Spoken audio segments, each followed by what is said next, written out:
The lawyer's letter arrived 3 weeks after Yates Zimmerman buried his uncle, and the words inside made him read the document twice before the full weight settled into his gut like a stone dropped into a well. Yates stood on the porch of the ranch house in Agua Caliente, Arizona, watching the late afternoon sun paint the desert landscape in shades of amber and rust.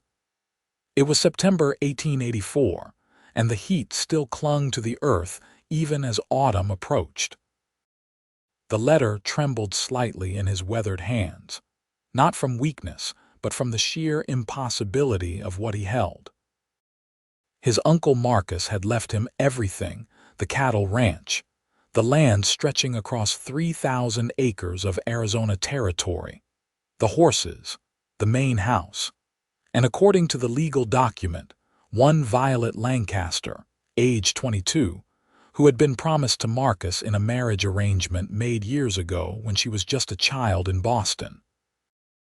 The arrangement detailed that Violet's late father, a business associate of Marcus, had fallen into debt so severe that he had made a desperate bargain. Marcus would forgive the debt entirely in exchange for Violet's hand in marriage when she came of age. The father had died 5 years ago, and Violet had been raised in a boarding house in Boston, educated and prepared for a life as a rancher's wife in the territories. She was currently on a train heading west, unaware that the man she was promised to had died of a heart seizure 4 weeks prior. Yates was 31 years old, had worked cattle since he was 14, and had never expected to inherit anything from his wealthy uncle, who had always seemed immortal despite his advancing years. Now he owned everything, including apparently the obligation to a woman he had never met. The lawyer's note made it clear that the arrangement was legally binding, that Violet had no other family, no means of support, and that refusing to honor the contract would leave her destitute in a strange territory with nowhere to go. He crushed the letter in his fist and stared out at the horizon where dust devils danced in the distance. This was not how he had imagined his life unfolding. He had been content working as his uncle's foreman, managing the day-to-day operations of the ranch, sleeping in the bunkhouse with the other ranch hands, and avoiding the complications that came with wealth and responsibility.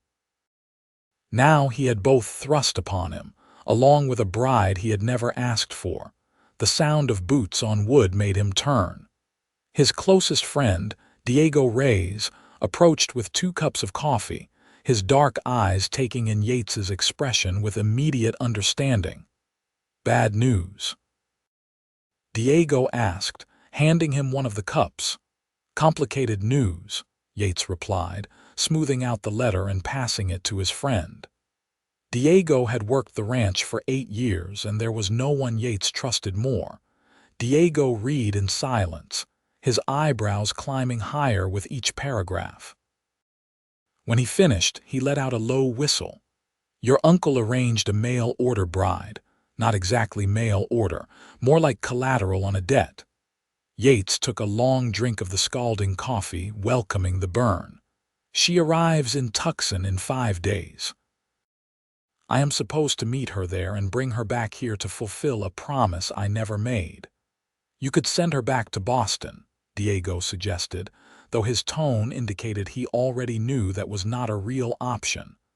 "With what money? The lawyer says she has nothing. Her father's debt consumed everything. Marcus paid for her education, her housing, everything for the past 5 years. She probably thinks she is coming to start a life with a wealthy older man who will provide for her. Instead, she gets me and the news that her intended husband is dead." Diego leaned against the porch railing, studying his friend. "You are wealthy now. This ranch is worth a fortune." "I did not earn it. It still feels like Marcus's ranch, his house, his life." Yates shook his head. "And now his bride. What will you do?" Yates looked at the letter again, at the neat handwriting that detailed Violet Lancaster's expected arrival. "I will go to Tucson and meet her, I will tell her the truth, and then I will figure out what happens next." The 5 days passed too quickly.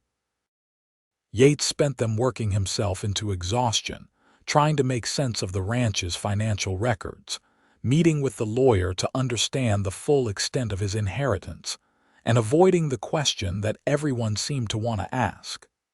The ranch hands whispered in the bunkhouse.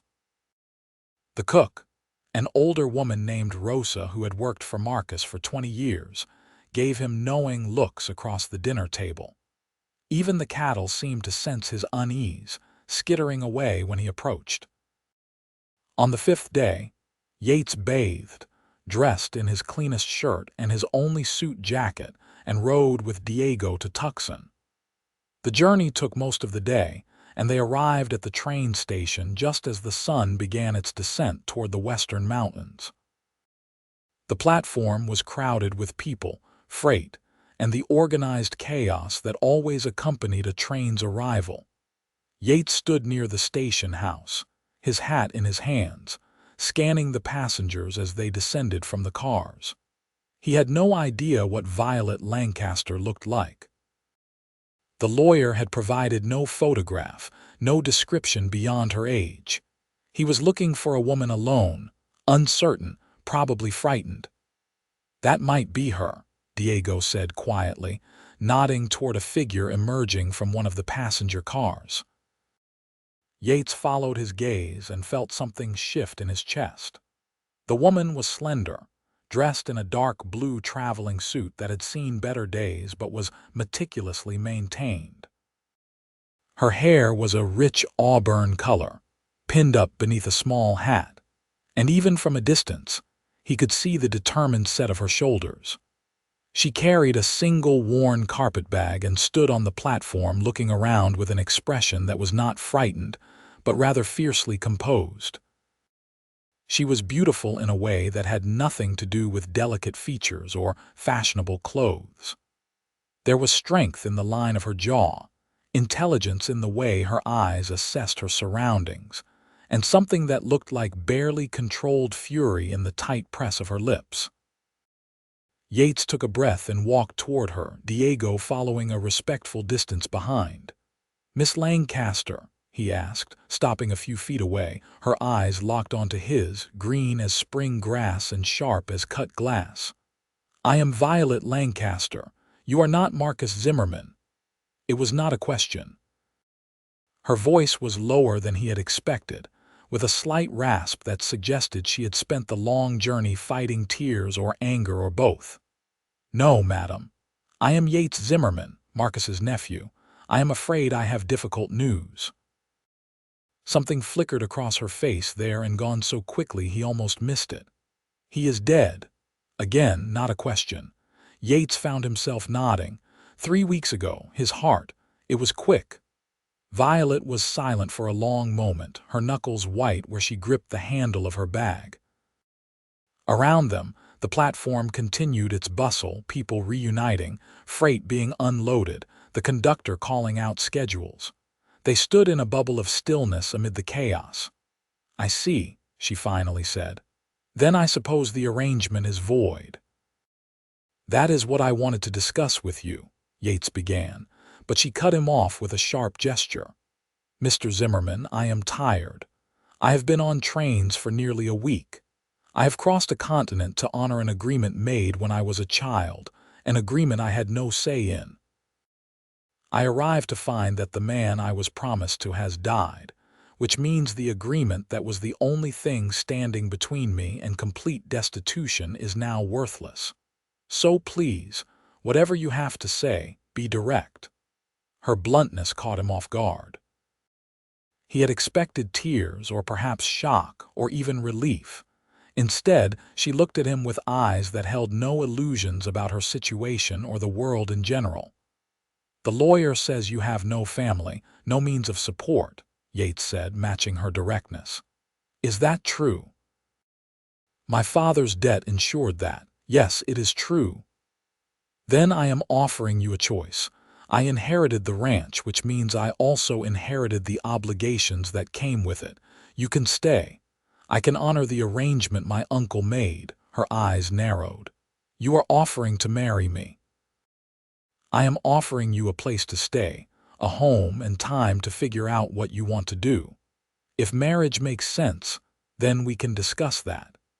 If you would rather I help you establish yourself somewhere else, help you find work or passage to another city, I will do that too."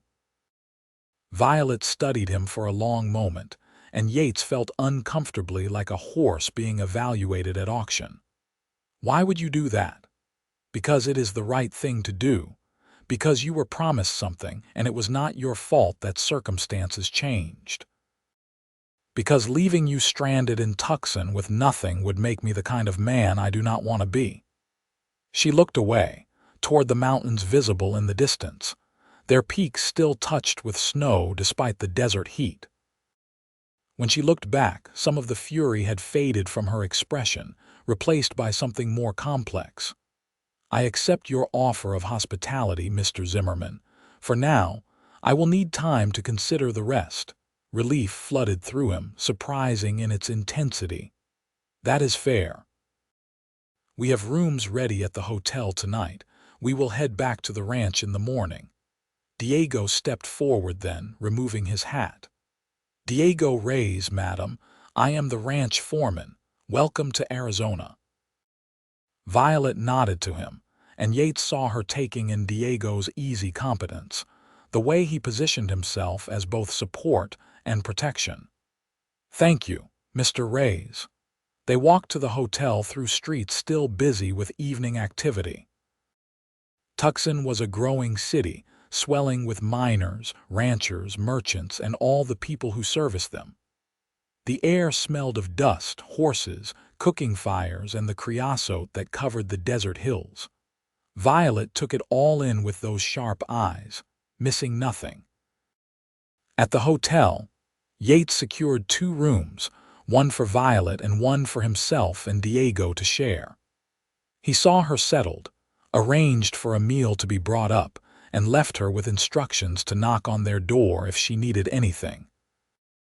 In their own room, Diego stretched out on one of the beds and gave Yates a long look. "She is not what I expected." "What did you expect?" "Someone softer. Someone who would cry or faint or need rescuing." Yates pulled off his jacket and hung it carefully over a chair. "She has been preparing for this for years. She probably cried out all her tears on the train before she got here. Maybe, or maybe she is exactly as strong as she appears." Diego laced his hands behind his head. "What are you going to do?" I told her the truth. "I will give her time and options. Beyond that, I have no idea." That night, Yates lay awake listening to the sounds of the city outside and thought about green eyes and fierce composure. He thought about duty and obligation, about the strange twist of fate that had brought a Boston-raised woman across the continent to a man who was already dead. He thought about the way Violet had stood on that platform, alone and furious and unbowed, and something in his chest tightened with an emotion he could not name. The journey back to the ranch began early, before the full heat of the day could settle over the land. Yates had purchased a small buckboard wagon so Violet would not have to ride the entire distance on horseback, though he brought an extra horse in case she preferred it. When he mentioned this, she surprised him by choosing the horse. "I know how to ride," she said simply. "My education included many practical skills." She rode well, he noticed, with the posture of someone who had been taught properly, but without the unconscious ease of someone who had grown up in the saddle. Still, she kept pace without complaint as they left Tucson behind and struck out into the desert country. The land between Tucson and Agua Caliente was harsh and beautiful in equal measure. Saguaro cacti stood like sentinels against the sky, their arms raised in permanent supplication. Ocotillo and prickly pear dotted the landscape, and in the distance, mountains rose in layers of purple and blue. The sun beat down mercilessly, and by midday, they stopped at a creek to water the horses and rest in the shade of some cottonwood trees. Violet dismounted stiffly, and Yates saw her wince as her legs took her full weight. She had to be sore, but she said nothing, just led her horse to the water and loosened the saddle girth. "We can rest here as long as you need," Yates said, offering her a canteen of cool water from his saddlebag. She took it gratefully, drinking deeply before wiping her mouth with the back of her hand. "I am fine. I do not want to slow us down." "You are not slowing us down. This is standard timing for the journey." They settled in the shade, and Rosa, who had insisted on coming along to provide chaperone and had been following in the buckboard with their supplies, produced sandwiches and fruit. The older woman had taken one look at Violet and immediately adopted her with the fierce protectiveness of a mother hen.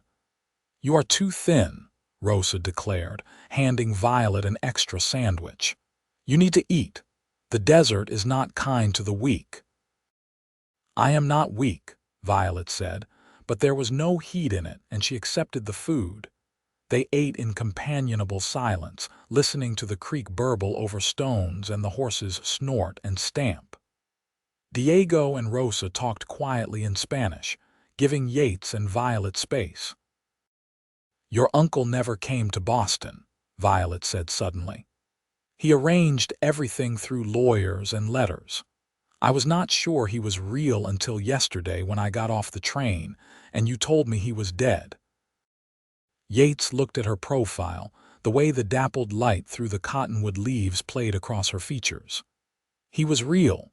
He was hard but fair. He built the ranch from nothing, fought Apaches and drought and every other challenge this territory could throw at him. He had no wife, no children of his own. I think he was lonely. Lonely enough to purchase a bride," Violet said, and there was bitterness in her voice. "It was not like that," Yates started, then stopped. "Actually, it was exactly like that. I am sorry." She turned to look at him fully. "Are you apologizing for your uncle?" "I am apologizing for the situation. For the fact that you were treated as property, as something to be traded and promised. You deserved better." Violet's expression softened slightly. "My father made the arrangement to save himself. Your uncle agreed to it for his own reasons. I was raised knowing this was my future, knowing I would come west to marry a stranger. I made my peace with it years ago. The only surprise is that the stranger turned out to be a different stranger. Is that what I am, a stranger? Is that not what we both are to each other?" She had a point. They knew nothing about each other beyond the bare facts of their situation. Yates found himself wanting to change that, to understand who this woman was beneath the fierce exterior. "Tell me about Boston," he said. "What was your life like there?" Violet was quiet for a moment, as if deciding whether to answer. Then she began to speak, her voice taking on a distant quality as she remembered.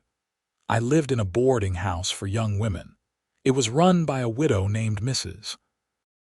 Halloway, a stern woman who believed in education and self-sufficiency. Your uncle paid for everything: my room, my board, my lessons. I learned reading, writing, mathematics, history, literature. I also learned practical skills: cooking, sewing, household management, basic medical care, even animal husbandry. Mrs. Halloway said a woman in the territories needed to be prepared for anything. She sounds wise. She was preparing me to be useful, to be valuable. Because a woman with no family and no fortune has to be both to survive." Violet pulled her knees up and wrapped her arms around them, a gesture that made her look suddenly younger, more vulnerable. "I had friends at the boarding house. There were 6 of us, all in similar situations, all being prepared for futures we did not choose. When I left, they gave me a party. They tried to be happy for me, but I could see the fear in their eyes, fear that they might end up in worse situations, or that they might never escape at all. Do you write to them?" "When I can. Mrs. Halloway allows it." She turned to him. "What about you, Mr. Zimmerman? Tell me about your life before you became a rancher overnight. Please call me Yates, and there is not much to tell. I grew up in Texas, lost my parents to fever when I was 13. My uncle took me in, put me to work. I learned cattle, horses, everything about running a ranch. It was hard work but good work. I never expected to own any of it. Yet here you are. Here I am. He met her eyes. For what it is worth, I did not expect you either. Is that a bad thing? Yates considered the question seriously. I do not know yet, but I do not think so. A small smile tugged at the corner of her mouth, the first he had seen from her. It transformed her face, softening the sharp edges and revealing something warm beneath. The smile faded quickly, but he found himself hoping to see it again. They reached the ranch as the sun was setting, painting the adobe buildings in shades of gold and pink. The main house was a sprawling structure built around a central courtyard, with thick walls designed to keep out the heat. The outbuildings included a large barn, corrals, a bunkhouse, and various storage structures. In the distance, Yates could see cattle grazing in pastures that stretched toward the mountains. Violet dismounted and stood looking at it all, her expression unreadable. Rosa bustled forward, taking charge immediately. Come, child, you need a bath and a proper meal. Yates, you and Diego see to the horses. I will get her settled. Yates watched as Rosa led Violet toward the house. The younger woman stepped slow and stiff after the long ride. Diego appeared at his elbow, grinning. Rosa has adopted her already. That is a good sign. Or Rosa just cannot resist taking care of people. But Yates felt a strange gratitude toward the older woman. He had not known how to make Violet feel welcome, and Rosa seemed to have no such difficulty. He took care of the horses, rubbing them down and making sure they had feed and fresh water. The familiar motions of ranch work helped settle his mind. By the time he finished and walked to the main house, full darkness had fallen, and the sky was brilliant with stars. Inside, the house smelled of cooking food and soap. He could hear women's voices from the back, where the bathing room was located. He stood in the main living area, suddenly uncertain of where he belonged in this house that was supposed to be his. Diego found him there, standing awkwardly in the middle of the room. Your house now, friend. You do not need permission to sit down. Yates dropped into one of the leather chairs near the fireplace. The room was furnished with his uncle's taste, heavy wood and leather, animal skulls mounted on the walls, books lining shelves. It was masculine and sparse, not a space designed for a woman's comfort. I should probably change some things, he said, gesturing vaguely. Make it more suitable for a lady. Or you could ask her what she would like. Diego poured 2 glasses of whiskey from the decanter on the sideboard and handed one to Yates. To strange inheritances and unexpected futures. They drank, and the whiskey burned its way down, warming from the inside. Yates was on his second glass when Violet appeared in the doorway. She had changed into a simple dress of dark green cotton, and her hair was loose around her shoulders, still damp from washing. She looked softer this way, more approachable, and Yates found himself staring until Diego deliberately cleared his throat. Rosa said dinner would be ready soon, Violet said, her hands clasped in front of her. She told me to make myself comfortable, but I am not quite sure where that is. Yates stood quickly, nearly spilling his drink. Anywhere you like. This is your home now, or it can be if you want it to be. She walked into the room, her eyes moving over the furnishings and decorations. She paused at the bookshelf, her fingers trailing over the spines. Your uncle had good taste in literature. He believed in education, even for rough cowboys like us. Yates moved to stand near her, looking at the books he had read many times over the years. Take any you like. Violet pulled out a volume of Whitman's poetry and opened it to a random page, her lips moving slightly as she read. When she looked up, her eyes were bright. I love Whitman, Mrs. Halloway thought he was scandalous, but she still included him in our curriculum. I like the way he writes about the land, about freedom. Yates felt himself relaxing slightly. Common ground, however small, felt like a gift. They talked about books until Rosa called them to dinner. The meal was simple but good. Beef and beans and fresh bread, with canned peaches for dessert. They ate at the large wooden table in the dining room, and gradually, conversation began to flow more easily. Diego told stories about working the ranch, making Violet laugh with descriptions of stubborn cattle and close calls with rattlesnakes. Rosa shared news about the other ranch families in the area, filling Violet in on the neighbors she would eventually meet. Yates watched Violet across the table, seeing the wariness slowly fade from her expression as she realized she was among people who meant her no harm. When she laughed at one of Diego's stories, the sound was like music, and he found himself wanting to hear it again.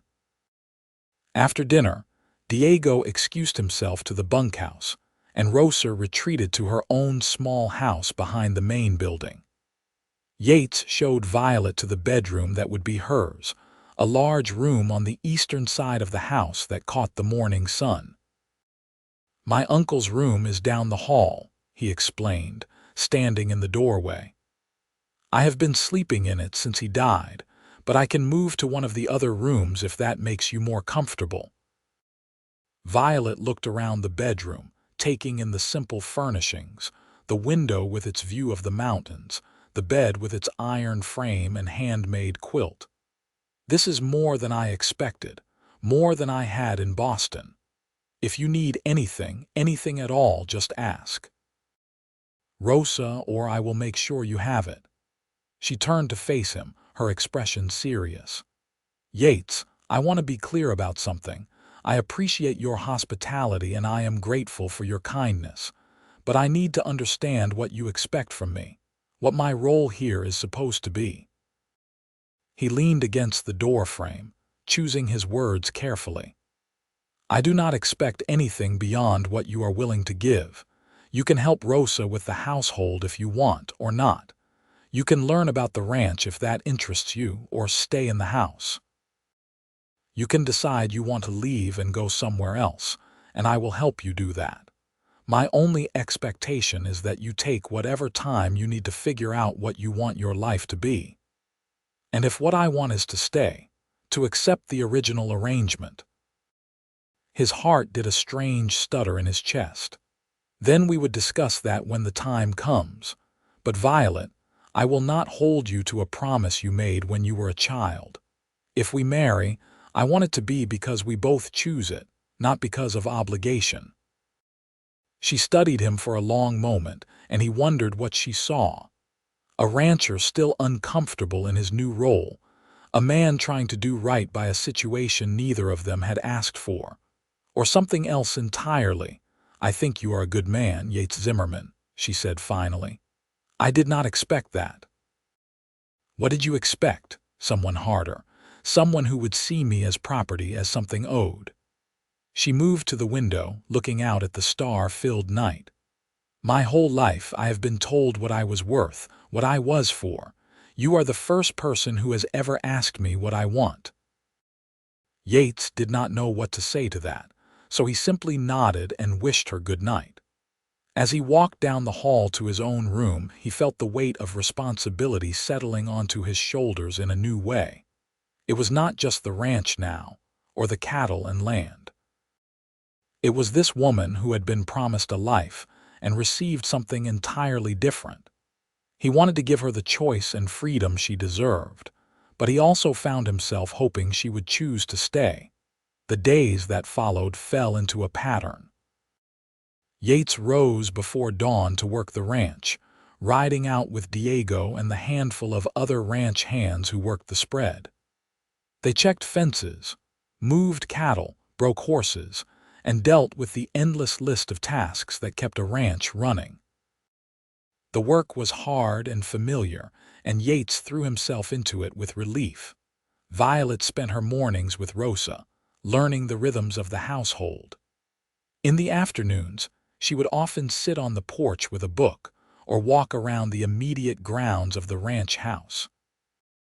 Yates watched her from a distance, seeing the way she moved through the space with growing confidence, the way she began to relax into her new surroundings.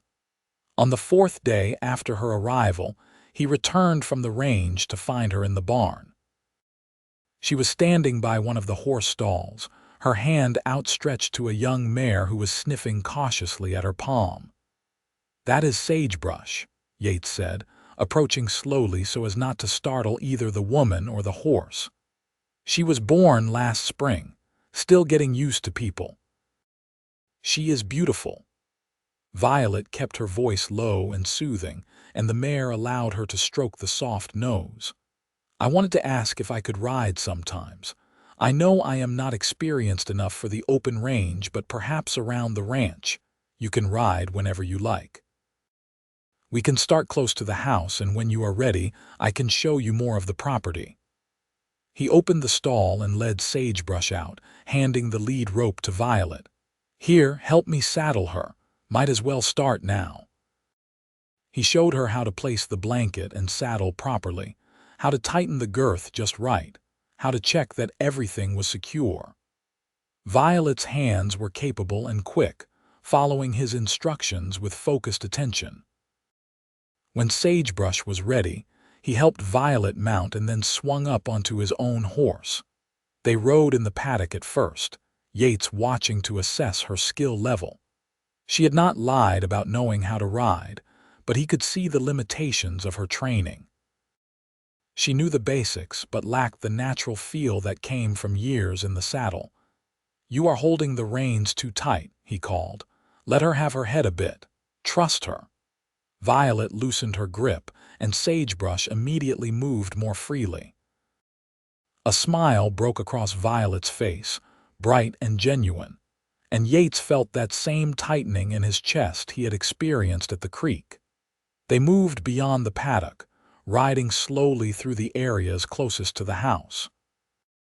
Yates pointed out landmarks, explained how the ranch was laid out, showed her the boundaries they could see from where they were.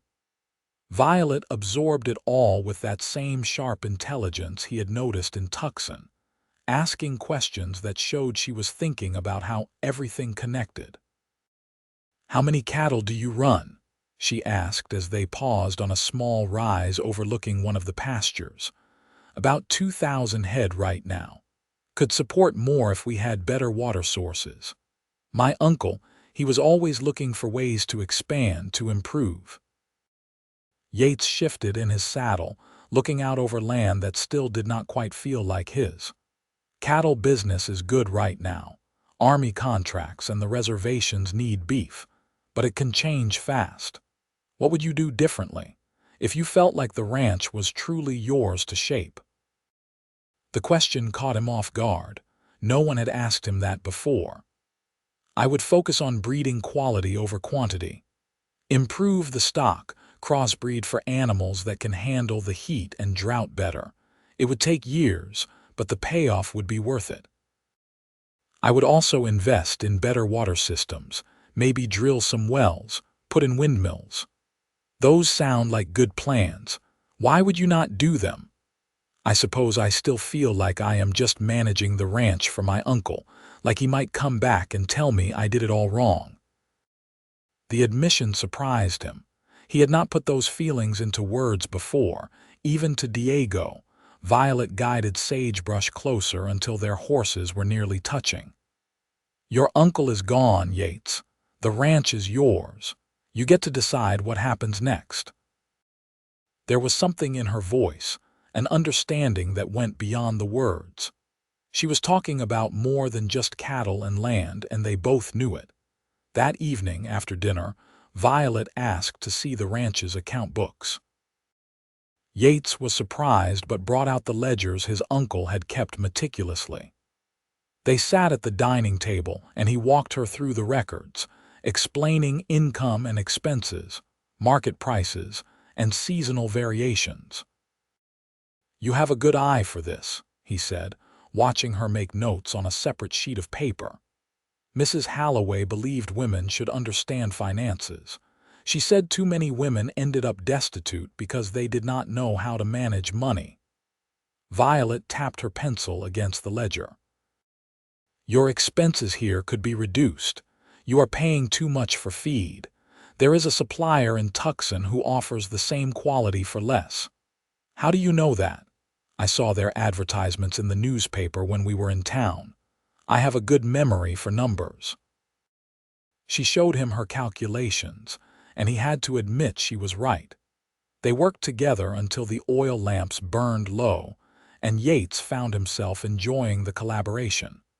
Violet was not just intelligent but practical, seeing solutions he had missed.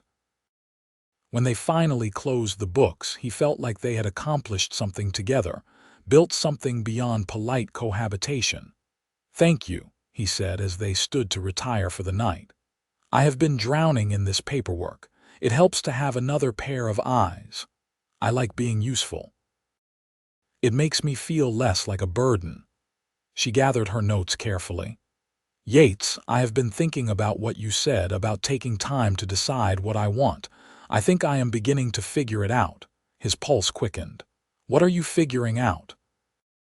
That maybe fate knew what I needed, even if the path here was strange. She looked up at him, her green eyes clear and honest. I am not ready to make any promises yet, but I am not planning to leave either. I wanted you to know that. Relief and something warmer flooded through him. I am glad. Truly glad. They stood there in the lamplight, close enough that he could see the gold flecks in her eyes, could smell the lavender soap she used. He wanted to reach out to touch her hand, to close the distance between them. But it was too soon, too uncertain, so he simply smiled and wished her good night. Over the following weeks, Violet became part of the ranch's daily rhythm. She helped Rosa with the cooking and cleaning, but she also spent time in the barn, learning about the horses and cattle.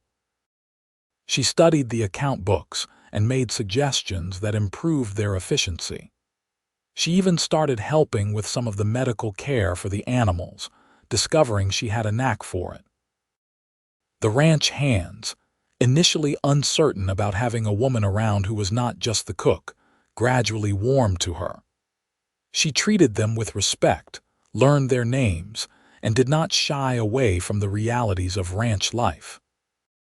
When one of the cowboys cut his hand badly on barbed wire, she cleaned and stitched the wound with steady hands while Yates held the lamp. Yates found himself watching for her throughout the day, looking forward to their evening conversations over dinner, to their rides through the property, to the quiet moments when they worked on ranch business together. She was becoming essential to his daily life in ways he had not anticipated, and the realization both thrilled and terrified him. It was Diego who finally called him on it. They were out mending fence one afternoon when his friend set down his tools and gave Yates a long, appraising look. "You are in love with her," Diego said flatly. Yates nearly dropped the hammer he was holding. "What, Violet, you are in love with her? It is obvious to everyone except apparently you. I barely know her. She has been here less than 2 months. So, I knew I loved my wife after 2 weeks. These things do not follow schedules." Diego pulled off his gloves and wiped his forehead. "The question is, what are you going to do about it?" Yates stared out at the desert landscape, at the mountains shimmering in the heat. "She came here out of obligation. I do not want her to feel pressured into anything because she has nowhere else to go. Have you considered that maybe she is staying because she wants to?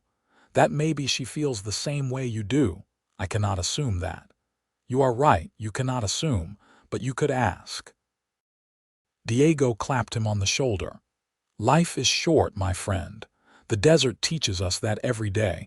Do not waste time being afraid." That night, Yates lay awake thinking about Diego's words. Was he in love with Violet?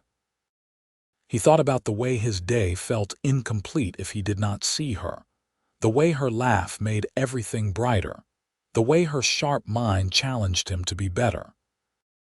He thought about the strength he had seen in her from that first moment on the train platform, and the vulnerability she sometimes showed when she thought no one was watching. Yes, he realized. He was in love with her. Completely, terrifyingly in love. The next morning, he found her in the kitchen garden Rosa had been teaching her to tend. She was on her knees in the dirt, wearing a practical work dress and an old hat to shade her from the sun. When she looked up at his approach, her face was flushed from the heat, and there was a smudge of dirt on her cheek. "Good morning," she said, sitting back on her heels. "I am trying to save these tomato plants. The heat is brutal on them. Violet, can we talk?" Something in his tone made her stand immediately, brushing dirt from her hands. "Of course. Is something wrong?" "No, nothing is wrong. I need to say some things." He took off his hat and turned it in his hands, suddenly nervous. "You have been here almost 2 months now. And I want you to know that you can still leave if you want. I meant what I said about helping you go anywhere, do anything." Her expression became guarded. "Why are you telling me this now?" "Because I need you to know you have that choice before I say the rest." He met her eyes, forcing himself to be as honest as she deserved. "Violet, I have fallen in love with you. Somewhere between Tucson and now, you stopped being my uncle's obligation and became the person I look for in every room, the person I want to share everything with. And I need you to know that before you make any decisions about staying or going, because I will not have you feel trapped by my feelings." She stared at him, her lips parted in surprise. The silence stretched between them, filled only by the sound of wind through the mesquite trees and the distant lowing of cattle. "You love me," she said finally, as if testing the words. "Yes.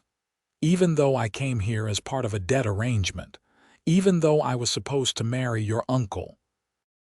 I love you because of who you are, because you are strong and smart and brave, because you make me want to be better, to make this ranch into something worthy of you, because when you smile, everything feels possible."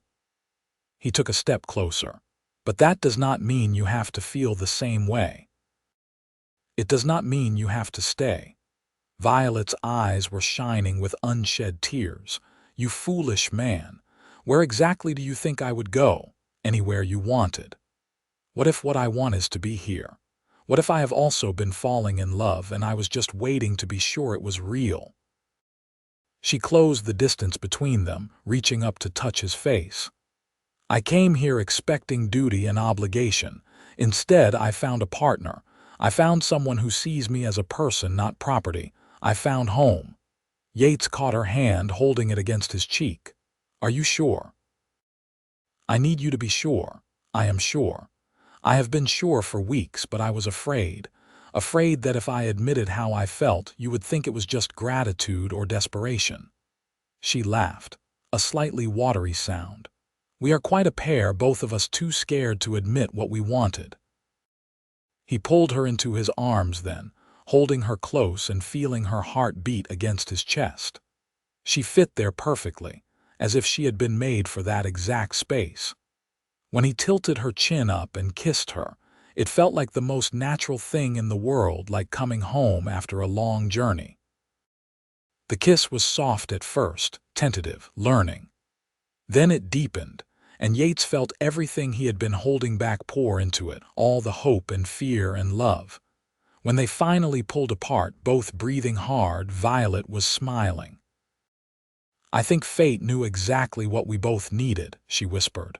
"Will you marry me, properly, with a choice this time?" "Yes, Yates Zimmerman, I will marry you."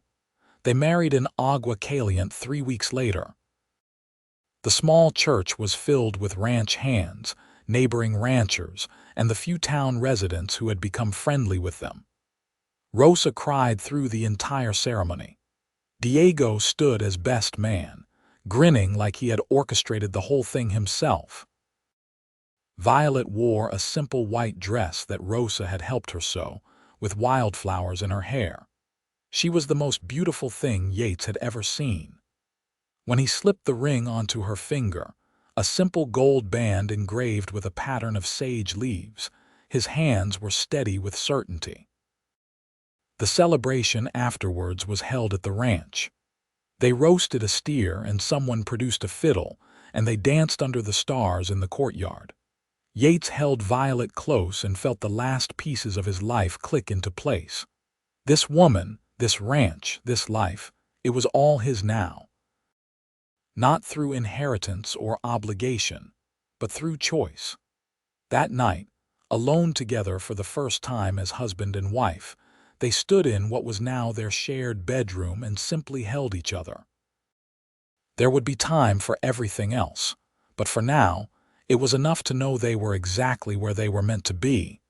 The years that followed were not easy, but they were good.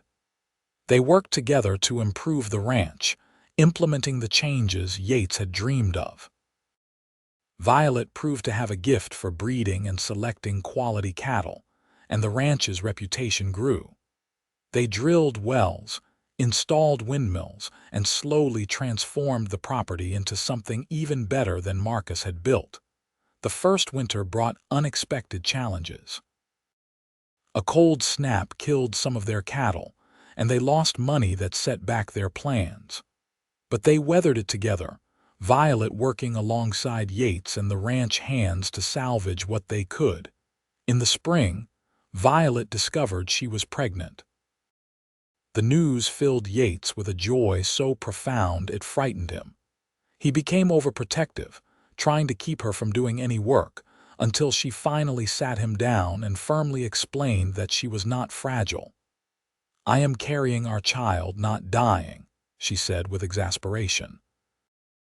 "I will rest when I need to, but I will not stop living my life." Their son was born in late autumn of 1885, during a rain that broke a long drought. They named him Marcus William Zimmerman, after Yates's uncle and Violet's father. He was healthy and loud, with his mother's green eyes and his father's dark hair, watching Violet with their son, seeing the fierce love in her eyes as she nursed him. Yates felt his heart expand in ways he had not known were possible. She was an excellent mother, patient and loving but also practical and firm. She sang to Marcus as she worked, carrying him in a sling Rosa had made, and the baby thrived. Diego married the following year, bringing his bride Carmen to live in a small house they built on the ranch property. Carmen and Violet became fast friends, and the ranch felt more like a community than ever before. As Marcus grew from baby to toddler, the ranch continued to prosper. The quality breeding program paid off, and they commanded premium prices for their cattle. Yates expanded their territory, purchasing adjacent land when it became available. Violet managed the books and hired a schoolteacher to come to the ranch twice a week, not just for Marcus, but for any of the ranch hands who wanted to learn. When Marcus was 3, Violet became pregnant again. This time, she carried twins. The pregnancy was harder, and Yates spent those months hovering with worry that drove her to distraction. But when the time came, she delivered safely with Rosa's help, giving him a daughter and another son. They named them Sarah Rose and Thomas James, and the ranch house rang with the sound of children. Life was full, sometimes overwhelming, always blessed. Yates would stand on the porch in the evenings, watching Violet play with the children in the courtyard, and marvel at how far they had come from that awkward meeting on a train platform. She caught him watching one such evening and came to stand beside him, slipping her hand into his. "What are you thinking about?" she asked. "About that letter that arrived after my uncle died, about how I almost sent you back to Boston. Why did you not? Because even then some part of me knew you were meant to be here, meant to be mine." He pulled her close, resting his chin on top of her head. "My uncle never knew what a gift he was giving me." "He knew," Violet said softly. "In his way, I think he knew exactly what he was doing. He chose someone strong enough to match you, stubborn enough to stay, and smart enough to help you build something lasting. He chose well. Fate knew what I needed. Fate knew what we both needed. She turned in his arms to face him, her eyes still as green and sharp as the day he first saw her. And I am grateful for every single day. Over the next decade, the ranch grew into one of the most successful in the territory. When Arizona achieved statehood in 1912, Yates and Violet hosted a celebration that brought together ranchers from across the region. Their children grew strong and capable, each finding their own path while remaining connected to the land that had brought their parents together. Marcus, serious and thoughtful, took naturally to ranch management and became Yates's right hand. Sarah, spirited and bold, surprised everyone by developing a passion for horses and became renowned for her training skills. Thomas, the youngest, had his mother's head for numbers and took over managing the financial side of the operation. But it was not just their own children who benefited from the ranch. Over the years, Yates and Violet took in several orphans and children from difficult circumstances, providing them with homes and education. The ranch became known as a place where second chances were given freely, where people were valued for their character rather than their past. Diego and Carmen had children of their own, and the next generation grew up together, cousins in everything but blood. The ranch hands stayed for years, decades even, because Yates and Violet treated them fairly and created something worth being part of. Rosa lived to be 93, still scolding and caring for everyone until the day she passed peacefully in her sleep. Her funeral brought together everyone whose lives she had touched, which turned out to be most of the county. As they aged, Yates and Violet settled into a comfortable rhythm. They still rode together most mornings, though not as far or as fast as they once had. They still worked the accounts together in the evenings, though Thomas handled most of the details now. They still danced in the courtyard on warm nights, moving slowly to music only they could hear. On their 30th wedding anniversary, their children and grandchildren threw them a party. The ranch house overflowed with 3 generations, with friends and neighbors, with all the people who made up their life. Yates stood at the edge of the celebration and watched Violet laughing with their grandchildren, still beautiful, still fierce, still the best thing that had ever happened to him.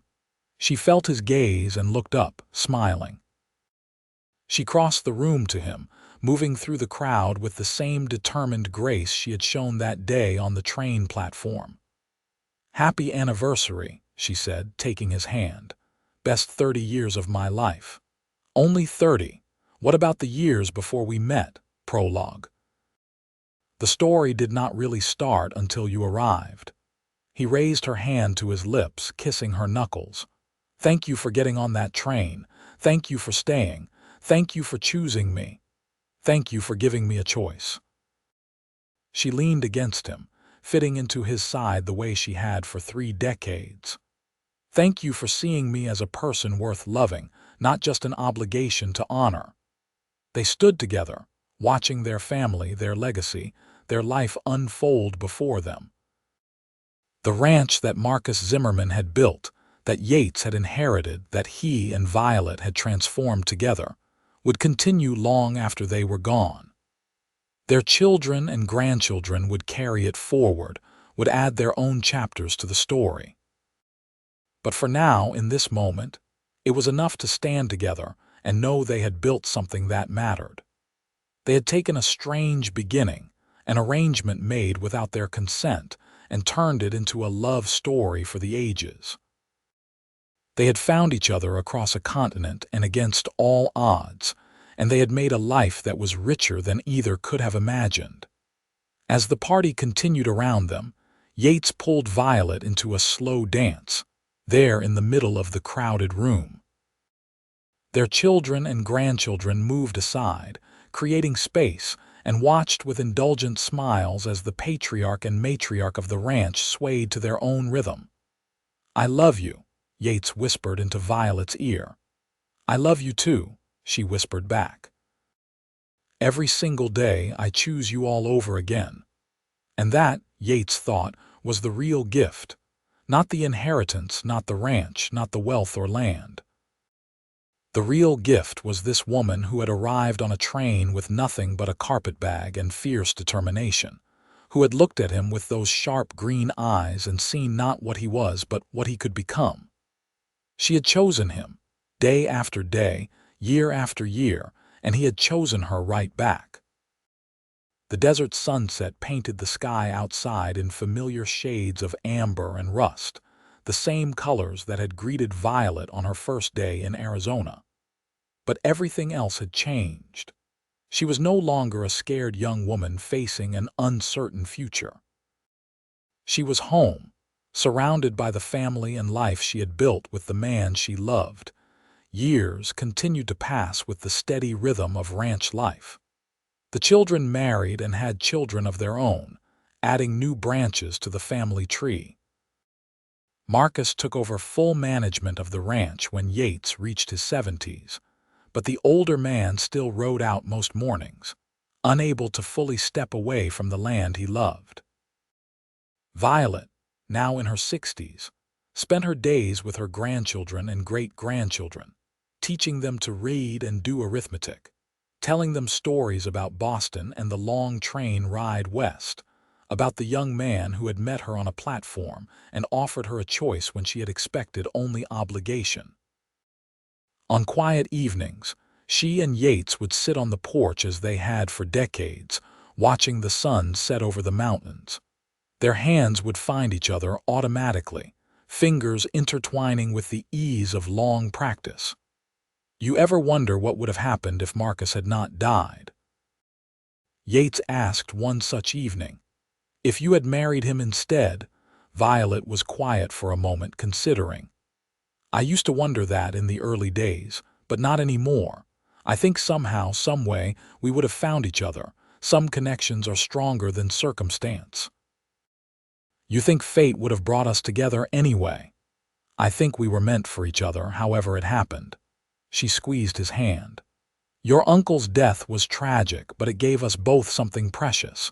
It gave us the freedom to choose, and we chose each other.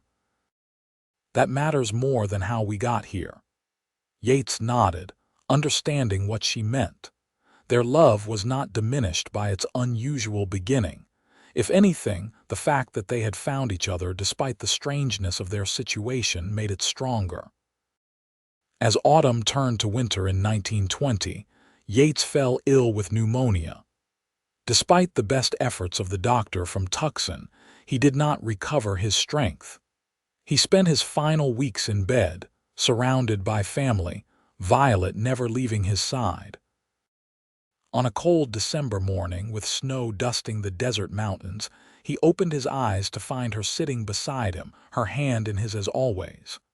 "I am sorry," he whispered, his voice weak. "For what?" "For leaving you." Tears rolled down her weathered cheeks. "You are not leaving me. You are just going ahead. I will follow when it is my time. I love you, Violet Lancaster Zimmerman. You were the best surprise of my life. I love you too, and you were mine." She leaned down to kiss him softly. "Thank you for meeting me on that platform. Thank you for giving me a home. Thank you for staying." Yates died peacefully that afternoon, with Violet holding his hand and their children gathered around. He was 75 years old and had lived a full, rich life. The ranch he had inherited and built with his wife had become a legacy that would continue for generations. Violet lived another 5 years, remaining active and engaged with the ranch and her family until the end. She passed away in her sleep on a warm spring night in 1925, and her children liked to think she had simply decided it was time to join Yates. They buried her beside him on a hill overlooking the ranch, where they could watch over the land they had loved together. The tombstone reads simply, "Violet Lancaster Zimmerman, 1862–1925, beloved wife, mother, grandmother. She chose love." The ranch continued to thrive under Marcus's leadership and eventually passed to his children. The story of how Yates and Violet met became family legend, told and retold to each new generation.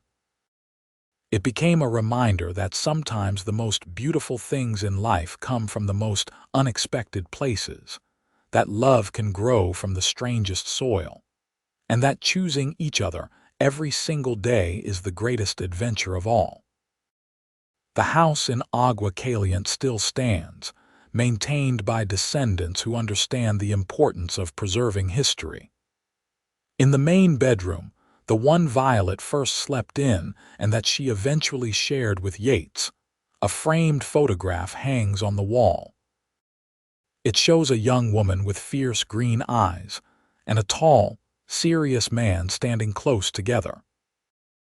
They are not touching in the photograph, propriety preventing such displays, but anyone who looks closely can see the connection between them, can see in their expressions the beginning of a love story that would span decades and change both their lives forever.